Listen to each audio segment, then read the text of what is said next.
नमस्ते साथीहरू।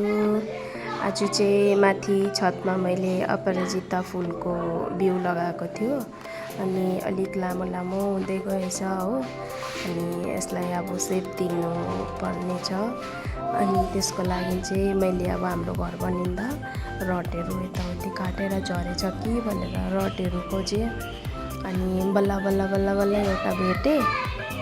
अनि त्यो पनि निकाल्नु साह्रो पऱ्यो नि। अन्त निकालेर हेरेको त ठिक्कै साइजको रहेछ, एउटा सानो र ठुलो। अन्त जुन चाहिँ हुन्छ त्यही लगाउँछु भनेर हेरेँ। अनि एउटा ठुलो साइजकोलाई चाहिँ मैले तयारी गर्न थालेँ।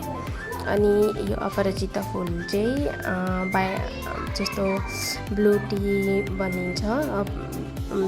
यो फुललाई घाममा सुकाएर हो, फुलिसकेपछि अनि घाममा सुकाएर यसलाई गरम पानीमा 2 मिनटको लागि छोडेर अनि ब्लू कलरको हुन्छ। अनि यसलाई हामीले ब्लू टी जसरी हामीले ग्रिन टी पिउँछ त्यसरी नै ब्लू टी पिउन सकिन्छ। राम्रो हुन्छ फेसहरूको लागि अनि बुढीहरूको लागि। अनि त्यही भएर मैले चाहिँ सेप दिनु पर्यो भनेर, काम पनि थिएन आज घरमा।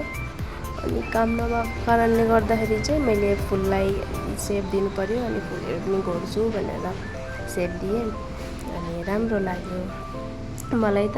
अनि हजुरहरूलाई कस्तो लाग्यो कमेन्ट गर्नुहोला।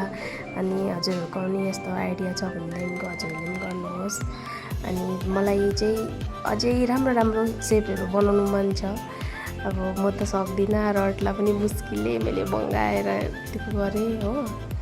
अब हेरौँ कस्तो हुन्छ अलिक ठुलो भएपछि चाहिँ। अहिले त अब ठिकै देख्दै। Bye bye, thank you for watching.